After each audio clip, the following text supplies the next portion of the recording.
Today's episode of What's on Your Bookshelf is brought to you by Insignia Training Partners, the leaders in outsourced L&D talent and resources. Insignia is a full-service learning and development company that provides L&D talent to design, develop, and deploy your training solutions. Insignia specializes in providing the right resources for your projects at a fraction of the cost as opposed to bringing on new full-time employees.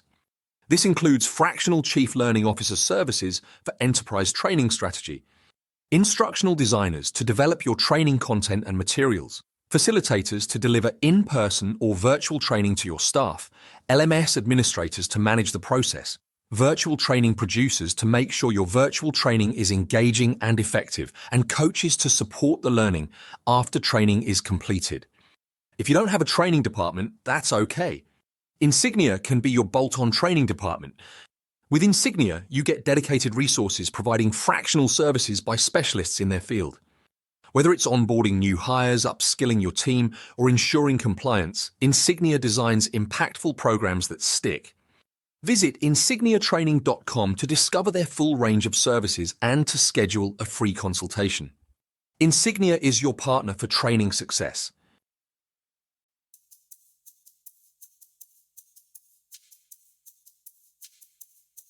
Welcome to What's on Your Bookshelf with your hosts, Denise Russo and Samantha Powell. Hi, everyone. Welcome back. It's another episode of What's on Your Bookshelf.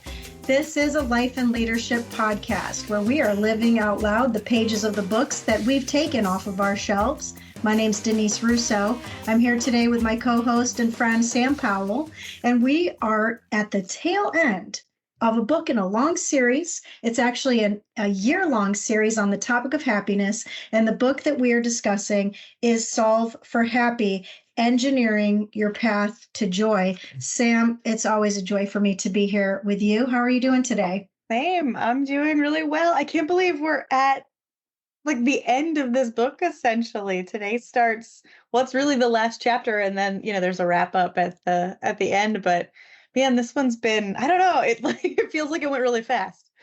It feels like it went super fast. And I feel like as I look back at even just this year of the books that we've been discussing, these books are for sure subconsciously, maybe consciously, they're helping me to look at life through a lens that's much happier. And so I'm grateful for that. But I also agree that I wish it almost would slow down a little bit because it has zipped by. And I'm really excited for our next book as well, because the next book, The Happiness Project, is going to lead us through how to actually apply the things that we're learning in these first two books. Mm-hmm. Yeah, that'll be a good one. So yeah.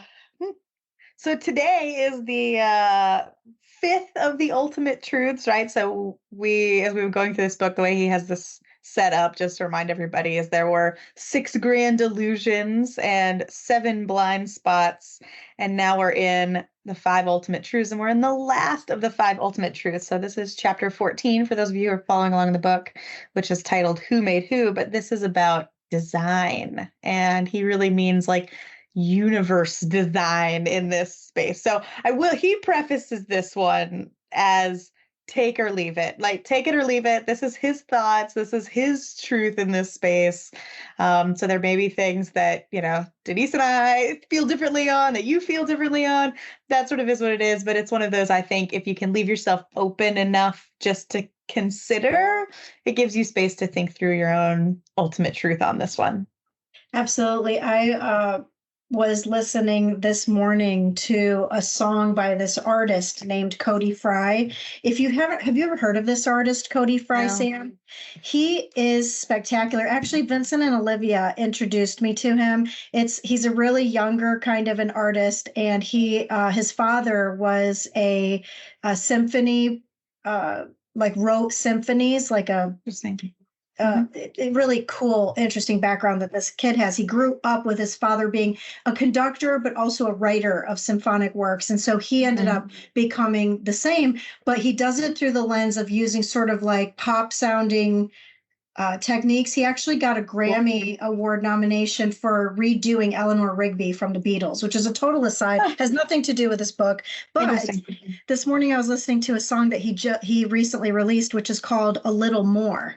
And I would definitely encourage anybody to check it out. In fact, Scott, if you could look that up and put it in the show notes, Cody Fry, A Little More. What the song talks about is looking at life through the lens of others and not just your own self. And so when I was reading this chapter, Sam, what it got me to think about is, yes, this chapter was written from the lens, the heart, and the eye and the mind of Mo and his perspective on certain things. But we as the readers have the ability to almost imagine how we would interpret those things. And so I sort of summarized what I think the chapter was about, for me anyway.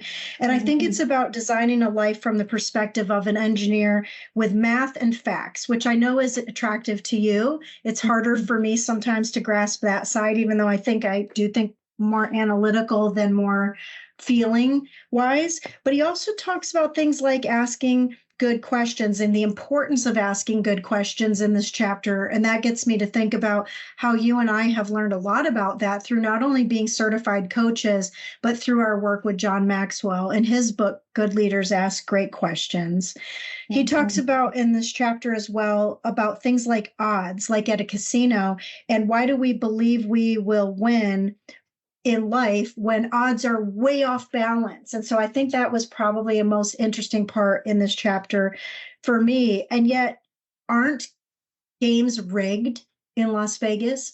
And is luck real? Like, I don't know, is luck real, or is it something we perceive in our minds? And there's this evolution of randomness versus intentional design, which gets to the part of, this could be a little bit high thinking for some people, and it may be off base for the way some people think, but he does talk about the evolution of randomness versus the intentional design of our lives, of the world, of the universe, etc. And so the question here we have is, what is true? What is true or what is not true? Whatever is true to yourself may not be true to your neighbor or your family member, or even for us on this call today. Yeah. Yeah, he spends quite a bit of the chapter at the beginning talking about, like what you're saying, right? Asking really good questions, thinking about what this is. And he's basically coming, I mean, as I'm reading it and understanding it, he's really coming around to the question in this book of, like, what's the mathematical probability, like you're saying, right? What are the odds here of, and he lays out like two claims, and he's saying these are like juxtaposed claims here, that like either the universe happened at random or it happened by the process of intelligent design. And that's sort of like what he sets out to do. Mm-hmm. It's funny, as I read this, I actually thought that was a flawed question, as much as he like set up like, you have to ask the right questions, you have to do whatever. I actually disagreed with the question entirely. Like, and I think it's because I generally tend to reject black and white, yes or no, green, like this or that type of assertions. Like, to me, it's an interesting exploration that he does, but to me there are a lot of other possibilities of this is either all random or was intelligently designed. Mm-hmm. And like, to me, I don't know, there's so much more space in there. So he's basically saying that, like, what are the odds of that? And then he goes in to explore that the odds of things being random, really, like, the math doesn't work out. Mm-hmm. And the math he's using is fine. The logic he's using is fine. But then it's sort of taking the position that, like, if the odds of this being completely random are so small that they couldn't possibly exist, then it must be this other option. And I don't know. Maybe, I just like, yeah. I mean, maybe the third option is with that. Yeah, the third option is there's another option we don't even know about in our human thinking, right? Exactly. Like, and I think there's an infinite amount of options that we think, like, we can't think about, right? Like, this to me brings up like the mathematical principle of, like, there's an infinite amount of numbers, even between two, like, whole numbers, right? Between 1 and 2, there are an infinite number of numbers. And like, to me, I just had such an issue with the way he set up this chapter. Personally, this is the only one I really, really struggled with throughout the book, because I just felt like, I don't know, it felt limited to like a human thought process. And I feel like when we're thinking about something so big, I don't know. I guess I just have a more like, I don't know, it could be anything type of view. Like just there could be a lot more to it. And I know there's a lot of people that don't agree with that whatsoever, right? Like the thought of an intelligent designer to the universe is what a lot of religions are based on, at the end of the day, right? That there is a higher power, there is, someone out there, right, designing how everything goes. But I don't know. I kind of struggled with this chapter because of how he set up the argument, which I thought was ironic because he talked so much about how you set up the argument. Yeah. And he's an engineer. And, I think that from his mindset, maybe, we don't know him, but as the mindset of a mathematician, he wants something that's absolute and that has an answer to a problem. Like you could say 2 + 2 = 4, but 1 + 3 also equals 4. 0 + 4 also equals 4, Exactly. or even any combination, like you said, of what comes after the decimal point. But yet we also know, at least in our human limited thinking, that pi doesn't have an end number. So is it wrong to say that there's a number that doesn't have an end number, but there's other numbers that do have end numbers? And in this case, it's almost like he's wrestling with this idea. Remember, this book was written because he was on a quest for happiness because his son died. Mm-hmm. And so I think that what this chapter was about as I was reading it, because I do believe there's intentional design in the world from my perspective and my belief system, is that for him, he was trying to reckon with, where is my son? His flesh is gone. But does that mean my son is gone? Not just the memory, but I mean something about my son's energy. Like if we know that energy never really dissipates, it just transfers. If you look at any sort of science behind that energy doesn't just disappear. If that's true, then his son, or what he knew of his son, or the molecules of his son, are somewhere. And so when I was thinking about that, have you ever seen the movie Somewhere in Time with Christopher Reeve? No, I've heard of it, but I've never seen Jane it. Seymour. Oh my gosh, it's my mom's favorite movie. It's an older movie. It probably came out, I don't know, maybe in the 70s or 80s, but it's my mom's all-time favorite movie, and it's about time travel, but it's a beautiful love story. You would love this, Sam, because you love love stories, so you got to check out this movie. My mom loves this movie so much that she became like a part of their fan club. The movie was it was done in Mackinac Island in Michigan, so she flew there to see where the set was. She stayed overnight in the hotel where it was filmed. There are some fans of this movie, but the point of the movie is that it is about this man who falls in love with this woman, and then through the course of this time travel experience, and I won't give you the spoilers, he loses her and wants to find his way back to her. And so as I was reading this chapter, I was thinking about that movie because Mo lost the love of his life, his son. He lost him, and he's trying to find his way back to him through finding happiness through the way his son lived his life, and he can't ignore that. And so I think that for me, he talks about for sure that what fits into your agenda in life. Do you think there's a design or not? Do you think that if a loved one dies, that's it, that's all there is, and that blink in time that we have on earth is all we have? And if so, are you making the most out of that time? And so he goes on a long chapter of talking about this problem statement. And I think you're right. It can't be solved with math, because it's like the difference between pi can't be solved for an end number, no different than this issue of, are you right? Am I right? Is somebody else right? About what happens when we die, because we don't know. Yeah. And I think like what he encourages, right? He lays out his thought process, his argument for like why he thinks that, that there is an intelligent designer, that it must be designed. But he says, right, it helps me put to rest the debate inside my head. Yeah. And it helps him really reconcile like exactly what you're saying, right? Of if this is all intelligent design, then he can sort of, and then as he gets into this and as he gets to the end of the chapter, I actually go back to kind of agreeing with a lot of what he says. Not that I'm disagreeing necessarily. I just like, again, not as black and white to me, but he talks about then that, it's that there's this design running, according to his thought process.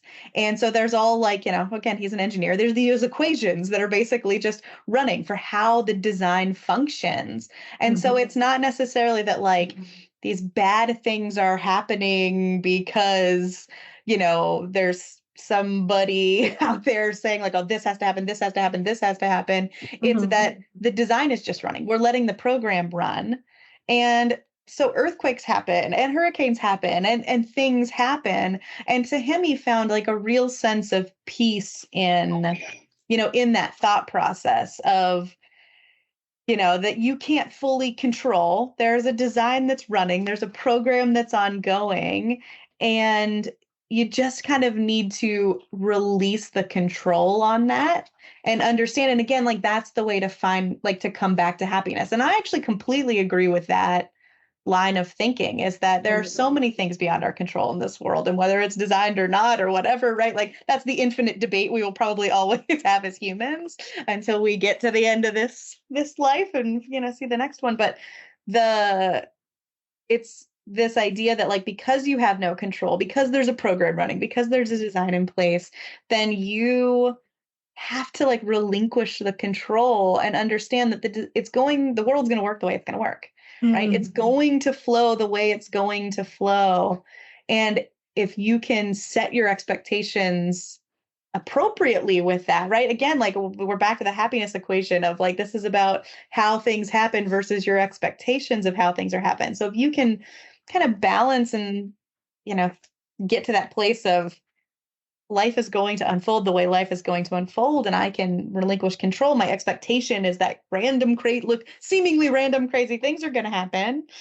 Then that's great. And if I've got, and then whatever my core truth is on how the world is and the universe is designed, finds a sense of peace in that. And that's really what he's encouraging us, is to find somewhere that you get to a sense of peace of being able to let that go. And I think that's beautiful.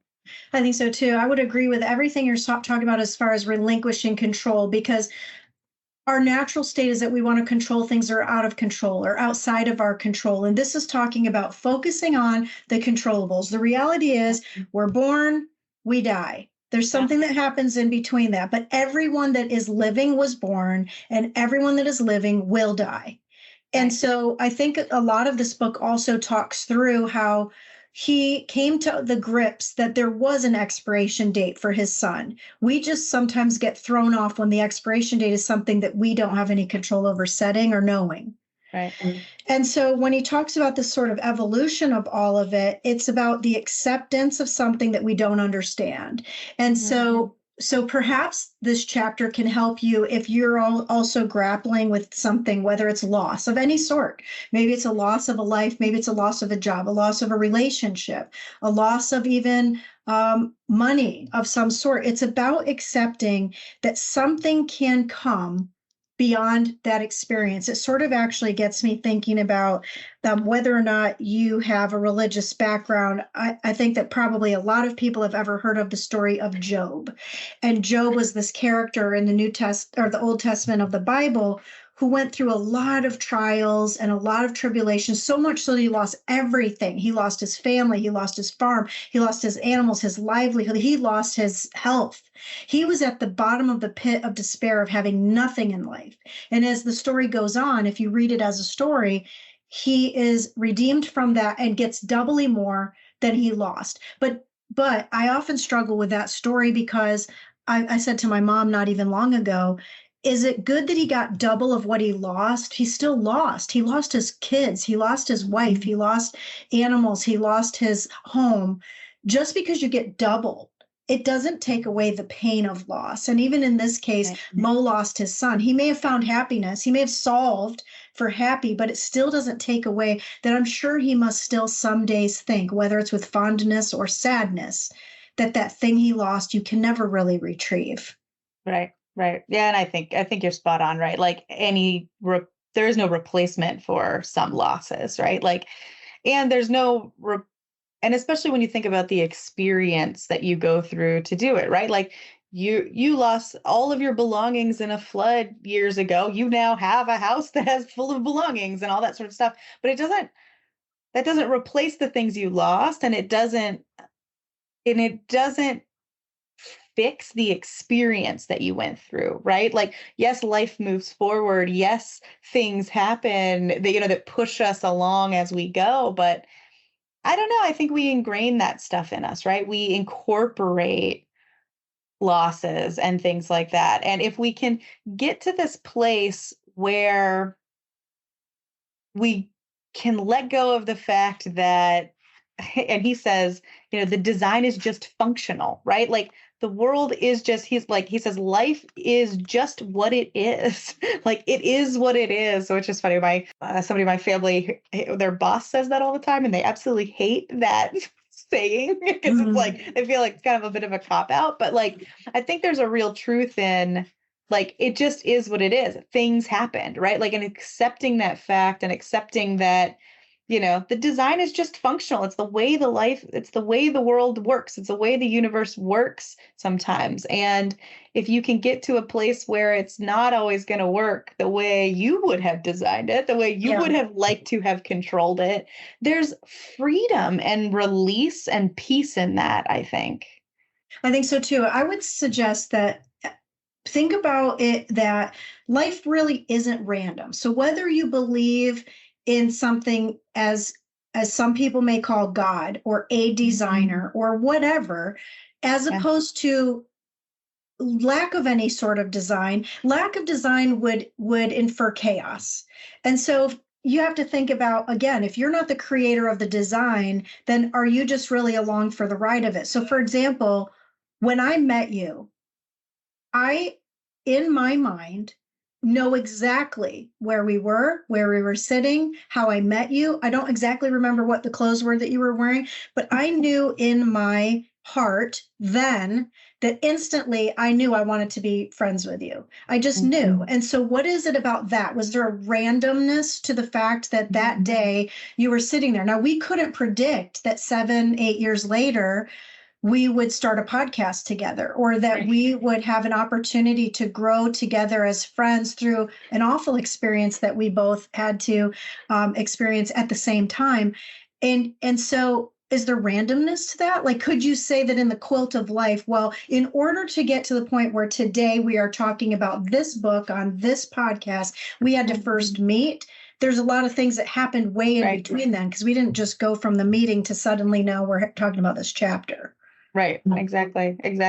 Yeah. And it's like life just unfolds the way it needs to unfold. And like, is there meant to be in some things? Like people choose to believe that. Some people choose not to believe that. Right. And like, and I think that the point of this is like, it really doesn't matter what you believe, as long as you come to a belief on the fact that like the world is going to unfold in a certain way, right? Like it is just going to happen, right? There are predictable things that happen. I throw a rock into a lake and there will be ripples, right? There is a design to the world in a way. And like how you want to reconcile that and how you want to put beliefs around that's totally up to you. But I think as long as you can get to a point of reconciling that, then it gives you this space to solve this happiness equation in a way where you can balance it, right? And that's the whole point of this book is balance the equation, right? And he even starts the chapter out with like a visual with the balanced scales, and it's like the events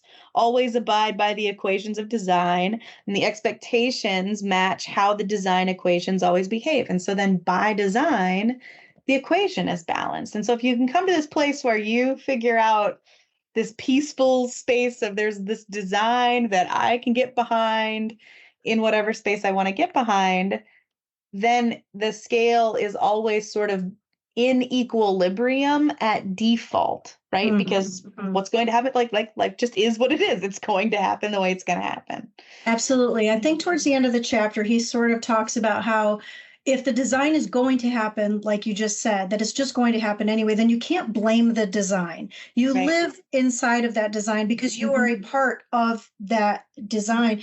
But what I love about his ending is he talks about how basically our objective is that if what's going to happen is going to happen the way it's supposed to happen, regardless of what we think, feel, or do, then if we can accept life as it is, but just focus on happiness, then our experience in this design can be in an elevated state, which is maybe what the solving of happiness is about, is that you can't construct something that you didn't put the pieces together for, I suppose. And so if you can focus on accepting happiness and accepting life the way it is, the way he ends this is by saying that you'll find rest, you'll find peace, you'll find joy, you'll reject illusions and seek what is real. And maybe that part of the sentence is a little evasive, like what is real to you may not be real to me. But for him, what was real was finding this solace in the loss of his son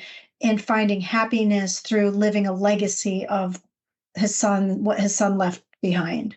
Yeah, absolutely. Yeah, I completely agree with that. And he says at the very end, like, focus on your happiness equation. It's the only one you can fully control, right? And it just reminds me of, like, I don't know, just the age-old advice of, like, focus on what is in your control, because whatever's going to happen is going to happen around you. You can't control the people, you can't control the events, right? And again, like, if you're thinking about the world around you as this program that's running, then yeah, you can't. It's like being in a video game, right? If you like the Matrix, right? Like, you're in the Matrix is running, but what can I control about it, right? I can control that I'm aligning expectations in a way that makes sense for me to how life is unfolds. And therefore I will sit in happiness. I will elevate to joy. Yeah, I think one thing that, as I'm thinking about my kids, as you're talking this through, Sam, is there's also a difference, though, between just saying, well, I just accept life as it is, like the Eeyore kind of a philosophy,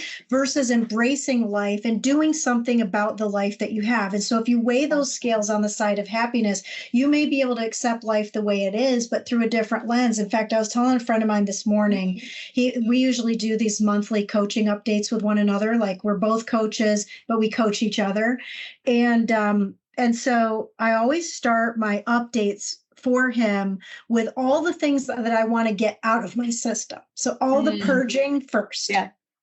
And then I end it with all the things I'm grateful for and the great things, because we talked about this in an episode maybe months and months ago about how there's no real such thing as good or bad in life. There just is life, but it's our perception of the good versus the bad. And so when I was writing to him this morning, as I was reading the stuff I was updating, I'm like, oh my gosh, my month really sucked. There was so much bad that happened this month. But then there was the ...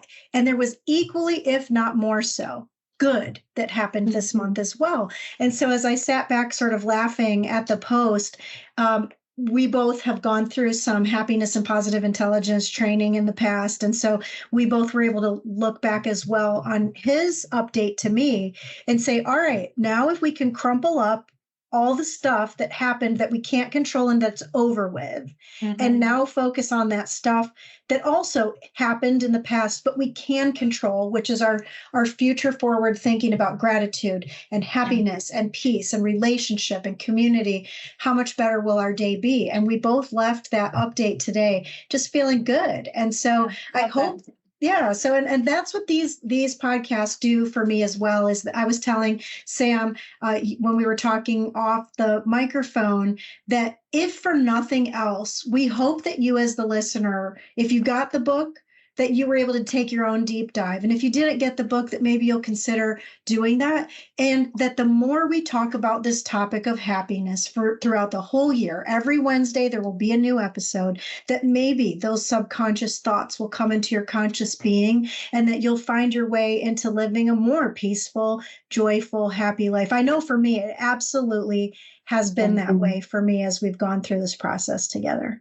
Yeah, I agree. It's so fun to explore these concepts. And this book's been interesting, right? Like, this chapter was quite long, and there was a lot in it where I was like, oh, my head's kind of exploding with some of the things you went through. And I felt like that a lot with this, but going through this with you and talking it out.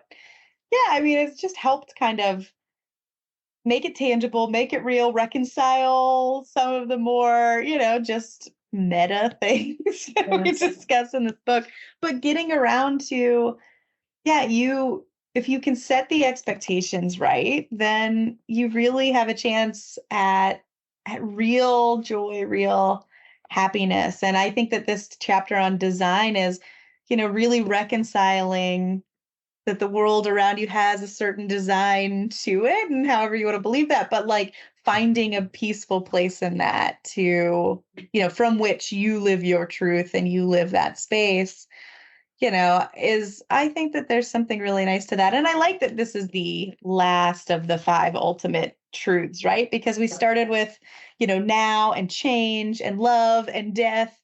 And, now sitting here at like zooming way, way out and helping you find a peace and a place in this giant universe that we live in. I think that's, I don't know. I liked the design of how this went.